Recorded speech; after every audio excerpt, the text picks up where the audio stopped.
Hello, welcome to Helping Others. Today we're going to learn about Mr. Frank. Hi guys, welcome back to Helping Others. We have a special guest, a very special guest. Do you want to tell everybody your name? Hi, I'm Mr. Frank, the superintendent. Okay, can you tell us a little bit what that job entails for those of us who may not know what a superintendent is? So I like to, when I'm around the boys and girls, I like to say I'm the principal of the principals, so to speak. I'm a school administrator, I'm a school leader. I work with the principals, I work with the teachers, I work with other adults that are in our school, and we work on things, everything from the type of curriculum that we have to the funding that we have. And we solve problems that face our schools, and we work to making Washington Community Schools the best place that it can be. Well, thank you. So you are essentially, to break it down even further, you're Mr. Cherry's boss, right? Yeah. Principal, the boss Right. of the principals. Right. So where do you live? I live here in Washington. So you're in Washington as well, so you're Mm-hmm. here in our community. We love that. And did you go to college? I did. I've actually went to college a couple different times. Mm-hmm. When I graduated high school, I went to Indiana University, and coming out of high school, I wanted to be a math teacher and a basketball coach. So Okay. did Did you play basketball in school?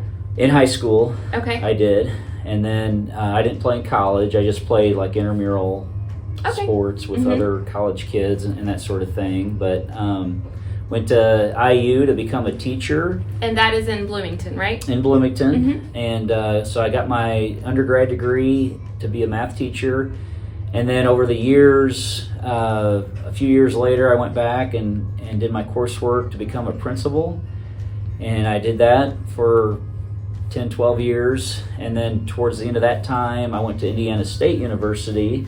And it's called a specialist degree, an EDS. So it's not a doctorate's degree, but it's higher than a master's. Mm-hmm. And so that coursework allows me to be a superintendent. Wow. Well, we're lucky to have you. Thank you. Thank you. So you had a little bit of a path, and you had to get your teaching degree first before you could go on to the other things Right. as well. So Right. cool. And what is your favorite part of your job?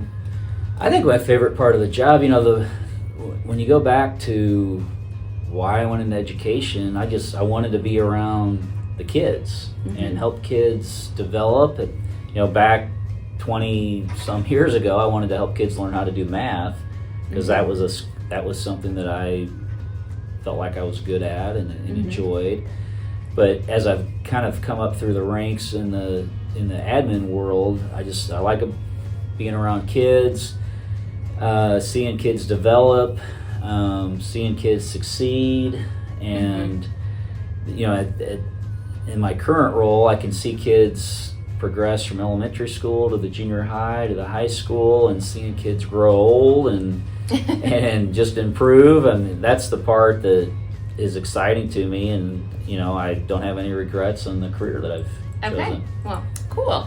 So I'm sure there's probably some hard days, right? Mm-hmm. Every job we talk about, when we talk about different careers, there's going to be those highs and valleys. There's going to be those peaks and valleys. So if you could think of like one thing that's probably makes your job a little hard, what would that be?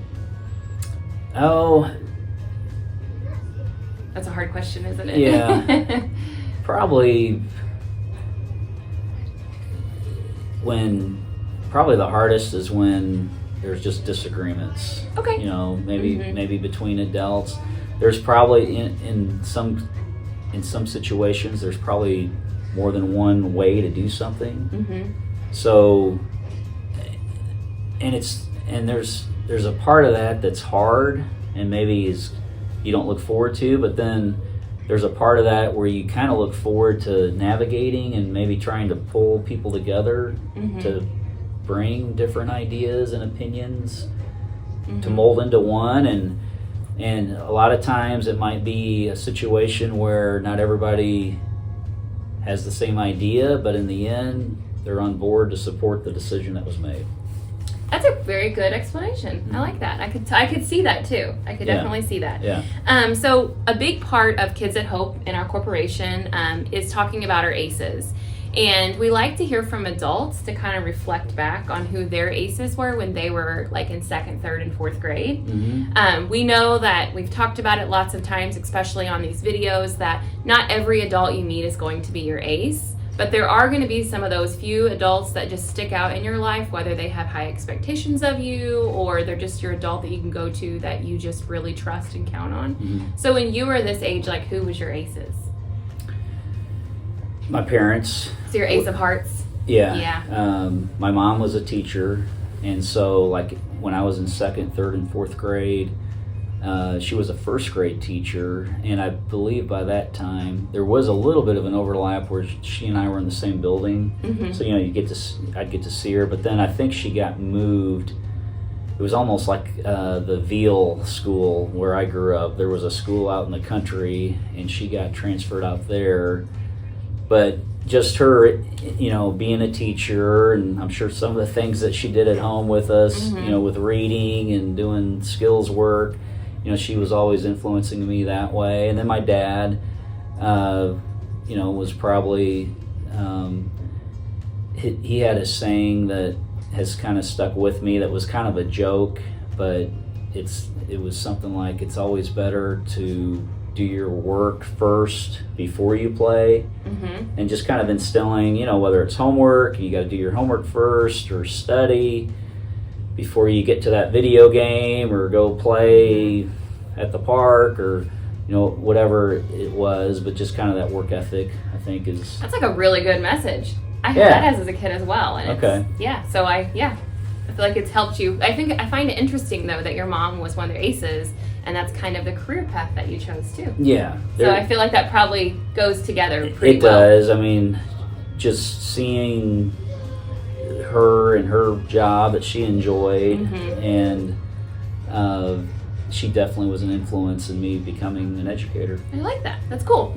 So as we go through, we are going to be talking a little bit more about aces and having you identify. So be thinking about that. People in your life that you have that trust in, and maybe what do they do? And we'll be kind of tying that to our education and career. So do you have, this is a fun question, I think you probably have a lot of these. Do you have a hobby? I do. I'd say my number one hobby, and I mean it's a hobby to me, is being an Indiana University sports fan. Okay. And there's different layers to the hobby. I mean, it's attending some ball games. Okay. I get to go to a few like football games and basketball games, men's and women's. But then I'm kind of a collector of IU paraphernalia. So like if you come to my house, my basement is basically an IU basement. I've got the state of Indiana on the floor, like Assembly Hall. I've got Indiana real big on one wall. I've got posters and pictures all over the place, old like Sports Illustrated magazines that had IU something on it, little bobbleheads of former coaches and players on shelves. So I would say that's probably my number one. And then that would also be your alma mater, right? Like that's where you went to school, so that also bled into your hobby. I like that. Yeah. That's cool. So when we ask adults, a lot of times on these interviews, especially this year since we've been interviewing lots of adults, they sometimes have a hard time finding hobbies. So I'm glad that you were able to like instantly think of one. Yeah. Sometimes we work, but we have to be thinking about that when you're older. Like, what are you going to do? Because sometimes you are going to have hard days. Like, so what are you going to do outside of work to help keep you sane? Right. To help keep you happy, and because you're not always, some days you're going to have hard days. It's just part of it. Absolutely. It's part of life. Absolutely. So since we've talked about your job a whole awful lot today, do you have a dream job, something different you would ever see yourself doing? I mean, it probably kind of relates to my hobby. I think a dream job would be like to be an assistant coach, or maybe like a sports administrator at IU, and I could be around the basketball team every day. That would go with your hobby. Right. That would go with your hobby. Right. How perfect. Yeah. Well, I feel like we have got to know you pretty well. And so the students will be watching this, and you will be on YouTube. Are you okay with that? Put me out there. So our students will be watching this. We send this out weekly. So if you guys ever see Mr. Frank, you can say hello. We can wave. I know you're in and out of our building a whole lot, but Mr. Cherry thought it'd be important for us to recognize you and I love that. learn a little bit more about you. So until next week, guys. See you later. See ya. Bye. Thank you for watching. See you next week.